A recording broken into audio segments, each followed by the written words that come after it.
say I'm good. How are you? Will you call that for me? Sarah. So sorry. I didn't think of it yet for me. Good night, my love. I love you, Rob. I love you. Assalamualaikum warahmatullahi wabarakatuh. Halo kanda-kandaku semua, kembali lagi di channel Kandaku Film. Bagaimana kabar kalian semua? Semoga dalam keadaan sehat walafiat dan dilancarkan rezekinya. Kali ini saya akan merangkum sebuah film yang berjudul Everest tahun 2015. Film ini diangkat dari kisah nyata yang juga merupakan sejarah terburuk selama pendakian di puncak gunung tertinggi di dunia itu. Pendakian ini menelan korban jiwa yang cukup banyak, dan perjuangan mereka bertahan hidup dalam ganasnya gunung Everest diabadikan dalam sebuah bentuk film. Film Everest ini juga termasuk ke dalam 5 film survival terbaik sejauh ini. Penasaran bagaimana keganasan gunung Everest? Tanpa berlama-lama, langsung saja kita masuk ke filmnya.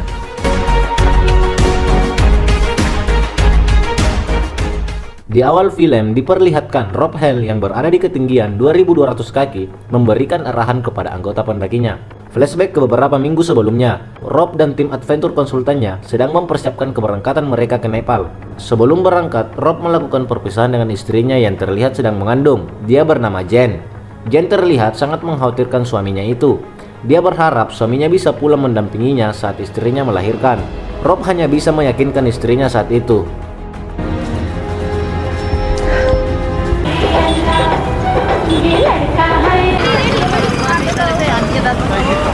Sesampainya di Nepal, terlihat seorang pendaki yang akan diantar oleh adventure konsultan bernama Beck Hauger bertemu dengan 2 orang lain yang akan menjadi rekan setimnya nanti, yaitu Doug Hansen dan John Cracker.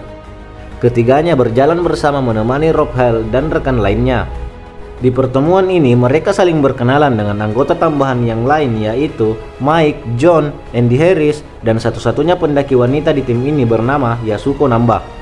Pada pertemuan tanggal 30 Maret ini, Rob menjelaskan bahwa mereka akan sampai di puncak Everest pada tanggal 10 Mei nanti. Artinya mereka mempunyai kurang lebih 40 hari mempersiapkan diri untuk pendakian ini, baik secara fisik dan mental. Mereka akan membiasakan diri dengan kondisi Everest. Mereka akhirnya menuju ke base camp untuk melakukan fase penyesuaian suhu tubuh. Mereka perlu melakukan pelatihan khusus jika ingin mendaki gunung Everest.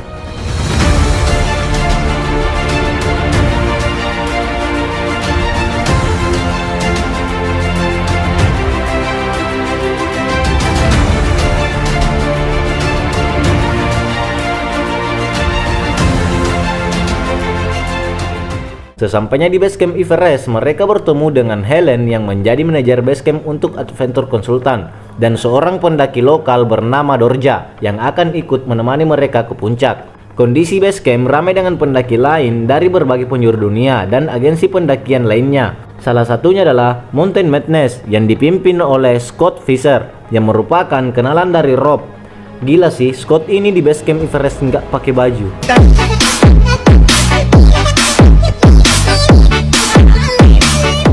Kembali ke camp milik adventure konsultan, tim melakukan briefing mengenai hal apa saja yang akan mereka hadapi seperti sindrom hipotermia dan lain-lain. Pelatihan pun dimulai, semuanya berjalan lancar. Semua saling menyemangati satu sama lain. Hanya Doc yang mengalami sedikit gangguan pada pernapasannya. Pelatihan masih berjalan, terjadi insiden kecil yang hampir membuat salah satu anggota Rob hampir terjatuh saat menyeberangi jurang. Dari kejadian ini, malamnya Rob berinisiatif untuk mengumpulkan para leader dari masing-masing tim untuk membahas mengenai pengaturan jadwal untuk pendakian. Hal ini dilakukan agar tidak terjadi antrian yang bisa menimbulkan masalah seperti kedinginan, hilangnya konsentrasi, dan kesabaran dari anggota pendakian ini, seperti yang dialami anggota Rob yaitu Beck. Sayangnya, perundingan malam itu tak menghasilkan apa-apa. Semua tim sudah memiliki jadwal masing-masing dan tidak akan berubah tetap pada tanggal 10 Mei. Setelah pertemuan sia-sia itu, Rob mendatangi tenda Mountain Madness untuk berbicara dengan Scott. Rob mengajak Scott untuk bekerja sama, meskipun awalnya Scott menolak karena gaya pendakian mereka berbeda.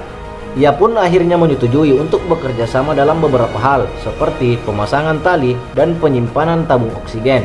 Meskipun bekerja sama, tapi tetap mereka berdua yang menjadi pemimpin bagi masing-masing anggotanya.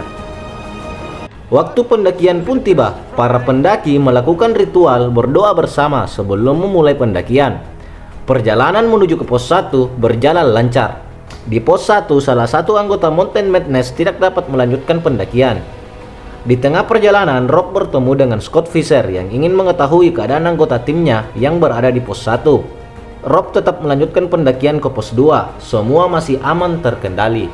Cuaca buruk mulai nampak dari perjalanan ke pos 3. Longsoran salju menghantam rombongan Rob yang membuat salah satu anggotanya terjatuh. Dengan sigap, Rob berhasil menangkap anggotanya yang terjatuh itu. Akhirnya mereka sampai di pos 3 yang mempunyai ketinggian 7.315 mdpl. Suhu makin dingin, udara pun juga mulai menipis. Semua pendaki menghangatkan diri dalam tenda. Rob coba menghubungi Scott, ternyata Scott berada di base camp setelah membawa anggotanya yang tidak mampu melanjutkan pendakian. Scott akan menyusul besok, tapi Rob menyarankan untuk beristirahat saja dulu karena mendengar suara Scott yang terdengar tidak baik-baik saja. Namun Scott ingin tetap berangkat dan menyuntikkan dexamethasone yang digunakan pendaki sebagai obat anti radang ke dalam tubuhnya. Sementara di base camp, Helen menghubungi Rob tentang perubahan cuaca yang akan terjadi. Awan badai bergerak dengan cepat dan dia memperkirakan awan itu akan sampai pada tanggal 11 Mei. Rob mengucapkan terima kasih dan meyakinkan Helen bahwa semuanya akan baik-baik saja, dan mereka pun melanjutkan perjalanan ke pos 4.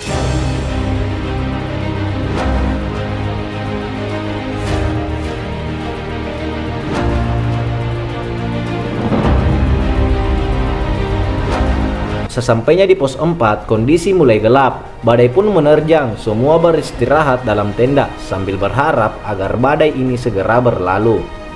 Benar saja, pada tanggal 10 Mei dini hari, badai telah hilang. Kesempatan emas ini tidak disia-siakan. Mereka segera bersiap untuk melanjutkan pendakian ke puncak. Namun sebelum sampai puncak, ada 3 titik yang harus dilewati, yaitu The Balcony, South Summit, dan Hillary Step. Tepat jam setengah 5 pagi, mereka sampai di titik The Balcony. Masalah muncul pada mata Beck, penglihatannya kabur dan sulit baginya menuju puncak dengan kondisi itu. Rob menyuruhnya turun, tapi dia menolak. Rombongan terdepan sampai di South Ridge. Mereka tidak menemukan tali yang digunakan untuk menyeberangi tebing ini. Lobsang yang harusnya bertugas sebagai pemasang tali tertinggal di belakang untuk membantu timnya dari Mountain Madness. Dengan keadaan darurat ini, 3 orang bertugas untuk memasang tali. Karena pemasangan tali cukup memakan waktu, otomatis waktu pendakian mereka juga berkurang. Persediaan oksigen pun berkurang. Hal ini membuat 3 orang dari tim memutuskan kembali dengan mempertimbangkan oksigen yang mereka bawa tidak akan cukup. Setelah tali berhasil dipasang dan mampu digunakan, mereka semua bergegas menuju puncak dan mempercepat langkah mereka sebab oksigen juga sudah hampir habis. Setelah perjalanan panjang yang menguras tenaga, mereka akhirnya sampai di puncak tertinggi di dunia itu tepat pada jam 1 siang.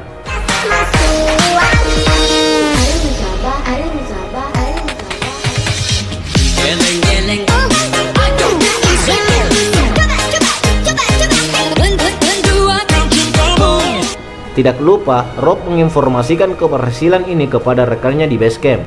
Semua ikut berbahagia meskipun ada beberapa anggota timnya yang tidak mampu melanjutkan perjalanan. Scott Fisher pun dengan kondisi yang lemah berhasil menginjakkan kakinya di puncak. Sebagian anggota mulai turun. Di tengah perjalanan turun, Rob berpapasan dengan Doug yang baru ingin naik ke puncak. Rob mencoba menghentikannya dengan mengingatkan waktu kita sudah habis. Namun Doug tetap bersikeras ingin sampai ke puncak. Rob pun tak tega melihat semangat Doug dan memutuskan untuk kembali ke puncak bersama Doug. Sementara anggota lain seperti Beck yang menunggu Rob sudah tidak mampu menunggu lebih lama lagi dan memutuskan turun bersama tim lain.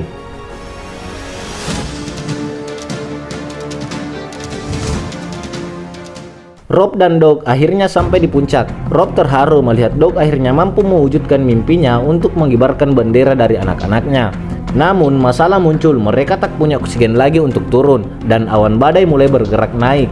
Guy yang merupakan tim dari Adventure Consultant mencoba menghubungi Rob untuk memastikan keberadaannya, tapi tidak ada jawaban. Dia pun menghubungi Helen di base camp untuk memastikan bahwa orang yang dia lihat di puncak bukanlah anggota timnya. Kembali ke Rob dan Doug, Rob harus bersusah payah membuat Doug yang sudah tak berdaya untuk turun. Oksigennya habis, begitupun dengan tenaganya. Tapi Rob masih terus berjuang untuk menyelamatkan rekannya itu. Rob mencoba menghubungi rekannya untuk meminta dibawakan tabung oksigen, tapi tak ada jawaban. Rob mencoba menghubungi base camp. Helen terkaget mendengar kalau Rob masih berada di Hillary Step. Harold yang mendengar percakapan mereka memutuskan untuk kembali menolong Rob dan Doug sambil menunggu bantuan yang akan dikirim oleh Guy. Di tempat lain, Scott dan Lobsang berusaha payah untuk turun. Tubuh Scott rebah karena sudah tidak kuat untuk berdiri lagi. Ia pun menyuruh Lobsang untuk menyusul timnya untuk segera dibawakan tabung oksigen dan akan menunggu di sini. Awan hitam pun mulai berkumpul menandakan akan segera badai. Situasi makin mencekam. Rob terus berusaha memandu Doug untuk turun. Doug nampak tidak berdaya dan mulai kehilangan kesadarannya. Menyadari dirinya menjadi beban bagi Rob, Doug mengambil keputusan untuk mengakhiri hidupnya dengan cara melepaskan tali dan menjatuhkan dirinya. Hal ini membuat Rob merasa frustasi dan kehilangan semangat untuk melangkah. Kondisi makin gelap. Hal ini membuat anggota adventure konsultan yang lain seperti Mike, Beck, dan Yasuko kehilangan arah dan tersesat. Sementara itu, Scott masih bertahan sendirian menunggu bantuan. Sedangkan rombongan yang lain berhasil sampai ke pos 4 berkat Anatoly. Tidak hanya itu, Anatoly juga berhasil menyelamatkan rombongan Mike yang tersesat. Dia pun menyaksikan Yasuko yang sudah membeku dan tak tertolong lagi.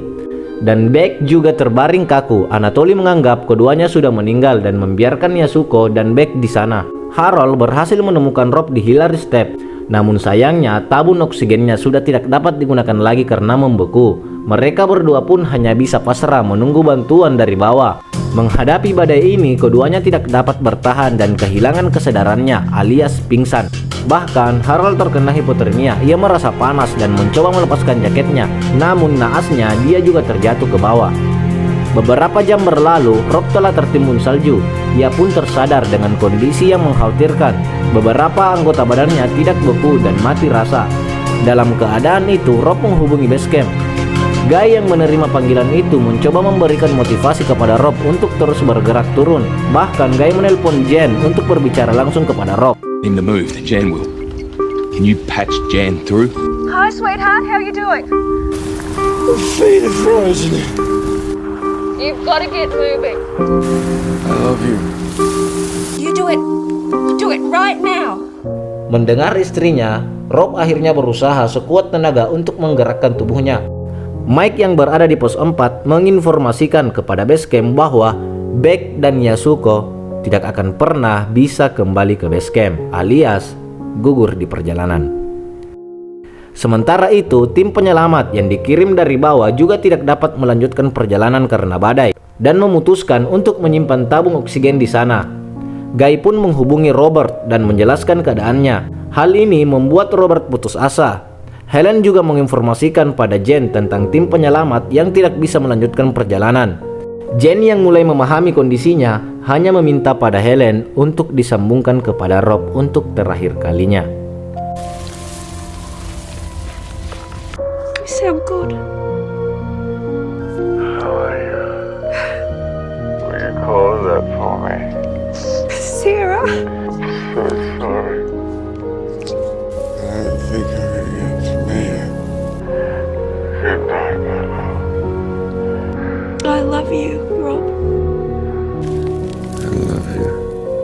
Anatoly yang datang membawakan oksigen pada Scott terlambat akibat badai, sehingga dia hanya mendapati Scott yang sudah kaku. Scott Fisher juga gugur. Di lain sisi, Beck yang awalnya sudah dianggap gugur, secara ajaib tiba-tiba terbangun. Dia bermimpi bertemu dengan istrinya yang terus memberikan semangat kepada Beck. Dalam keadaan yang penuh luka, Beck berjalan sendiri ke pos 4. Ini membuat semua orang di sana terkejut dan bergegas menolong Beck. Helen yang mengetahui ini langsung menghubungi istri Beck untuk mencari pertolongan.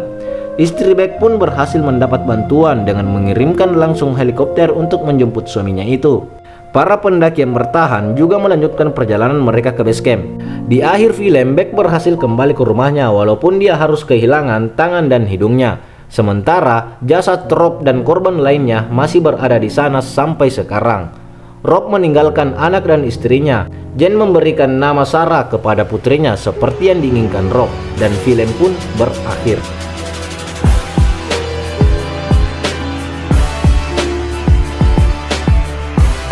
Oke lah Ganda, itulah tadi rangkuman dari film Everest. Di film ini kita diajarkan bahwa bukan alam, tapi ambisilah yang membunuhmu. Alam sudah cukup baik dengan memberikan tanda-tandanya, namun ketika engkau tidak menghiraukannya, itu sama halnya menantang alam. Jangan taruhkan nyawa hanya demi kesenangan. Ingat, keluarga kalian menunggu di rumah. Jika kalian memiliki pendapat lain atau ingin merekomendasikan film yang ingin kami rangkum, silahkan tulis di kolom komentar yang ada di bawah. Oke kandaku, mungkin sampai di sini untuk video kali ini. Sampai jumpa di video kami selanjutnya. Jangan lupa jaga kesehatan, ngabarin pacar, keluarga, kerabat, selingkuhan, dan warung langganan Anda. Assalamualaikum warahmatullahi wabarakatuh.